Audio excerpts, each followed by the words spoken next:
Hello again, Steve here with a few comments about Russell Brand and Michael Moore. Now, if you're wondering why there's kind of a roaring noise in the back, it's because I'm out on a job in the middle of nowhere kind of thing, and I got a generator running outside and a heater running inside the camper because it's about 0 degrees outside and it's about to snow, I think. So I have to keep warm somehow. Anyway, I just wanted to talk about the nature that, and this applies to us, I would say it's the nature within us to be blowhards. Us as human beings, that is. Blowhards in the most literal sense, right? Like, a blowhard, what I mean, I'm not using this in terms of a pejorative, it's just a boastful person, a boastful individual who, and the nature of a boastful individual is when they're caught out as being perhaps wrong, they don't introspect and very much and look at where they went wrong. They sometimes appear to, because then that new position is more along the lines of what gets them the acceptability in their community. But I don't think it's really all that genuine. And I'll start out by mentioning just some of the recent stuff I've seen with both Russell Brand and Michael Moore. Michael Moore just recently came out with there's a video clip on YouTube that you can find out where he's admitting that Trump and his cohorts are not actually stupid. They're actually very smart. They're smarter than us, he says. And it's interesting because for the longest time, Trump, people who didn't like him, because they really had no argument, they just call him stupid, and it didn't make any sense whatsoever. I mean, he just fall into success after success after success. It's interesting, and also Russell Brand, who was pro everything virtue signaling, like he's got this pro the Dalai Lama, pro spiritual, let's all get together as one big human race, which is fine as a concept, but does it actually work, right? So when we have a concept, if there's a pushback on it in terms of have you looked at this, and it's rejected. So he was in this debate with Nigel Farage in the lead up to Brexit, and Russell Brand was basically saying that he was using kind of gross terminology in reference to Nigel Farage, that he was farting in the wind and he was causing all kinds of problems and all this sort of thing. And Nigel Farage was basically just saying, to summarize if I can, that we have to consider what we're doing. There's been nations of the world for a reason. They kind of self-segregate. And if we force the mixing of all these different peoples, we could have some pushback at it. And Russell Brand was, no, that's got nothing to do with it. It's all whatever, right? And now he's come out and said, well, the exact opposite. Now he's saying the exact opposite, that there's maybe a natural order to nationalism, but it's a put down. We got to get past it, right? And I noticed that in my own life. I noticed that within myself at times too, the tendency to be a blowhard and not want to concede or to look at what somebody else is saying, even if I think it's wrong, but that it might be right, or it might have an element of rightness to it. And sometimes it's easier to notice these faults in other people, of course. I'm no different than that, but in my circle of friends in the lead up to the Trump election, even before before Trump was elected, notable people I know, and these are highly successful people in their field. Two specific examples, who I won't name, but one of them, every time we'd go out somewhere, he would address me in kind of a mocking manner, that Steve is a Trump supporter.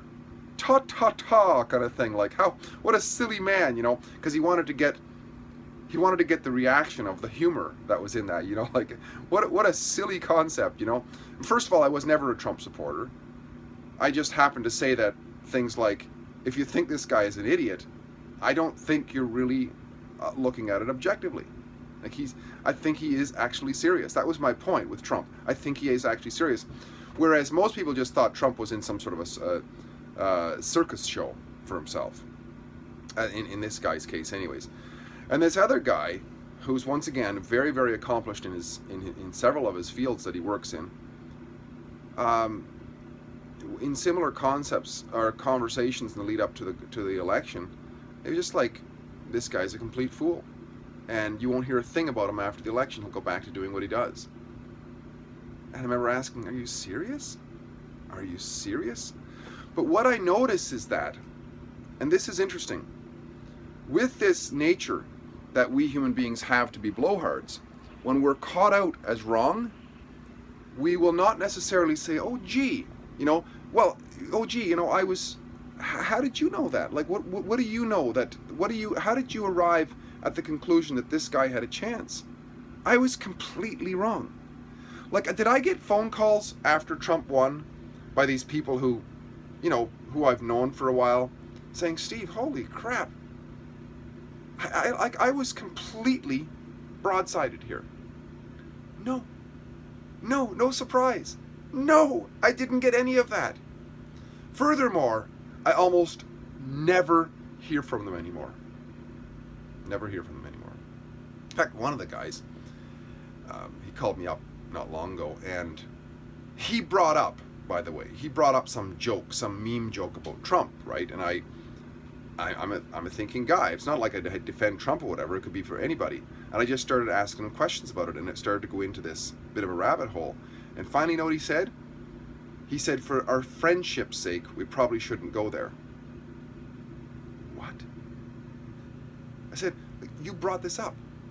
You brought this up. And it's happened a number of times. I guess, and it happened at another, I did a video not long ago too about how I think it was just before or just after the Trump election, I was invited to a friend's place where they're going to watch a video, and the idea was that it was a video with sort of not so much philosophical, more spiritual concepts in it. There was this American guy and there was this guy, Dr. Gabor Mate, in kind of a debate or a conversation about different ideas. And the idea was we'd watch the video for a period of time, then we'd put it on pause, and each of us would get to comment on what we saw, what we learned from that, and what we could discuss about that particular segment of the video. And because so much of the Trump thing was in the media at the time, both of these guys kept bringing up over and over again how mentally sick Donald Trump was, how mentally sick George Bush was, how mentally sick Stephen Harper was. And I got to thinking, these comments have got nothing to do with the content of the video. At least I didn't see the connection.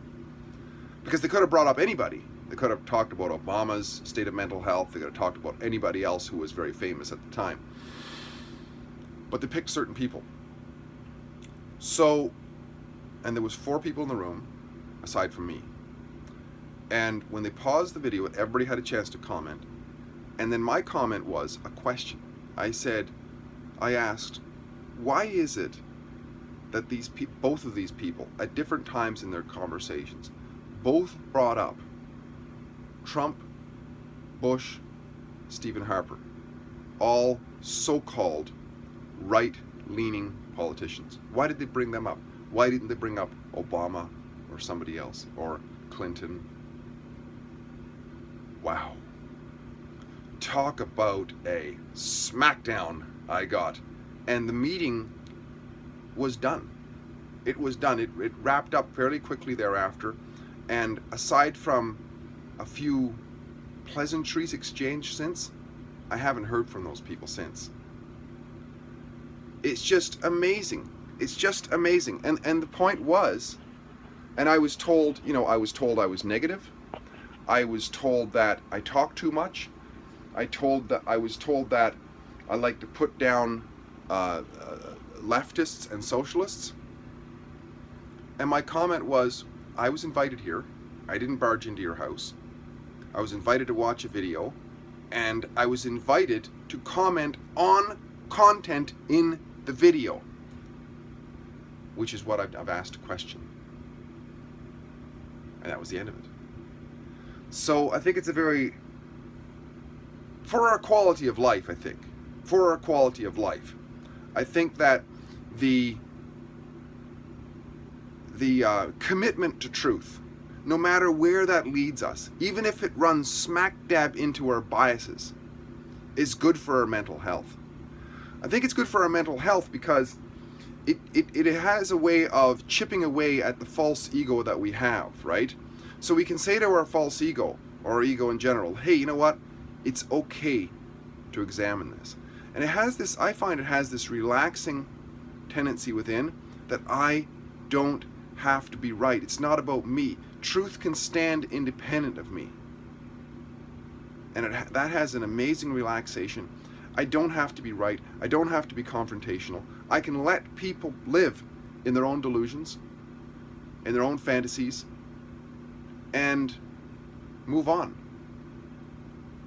So, yeah, I wanted to talk about the blowhard nature that can take place within us. I think there's lots of examples of that we can see in the world. Hopefully we can see it in ourselves as well, and counteract that by just a commitment to truth and having a conversation with the ego. It's like an immature child within. Say, it's okay.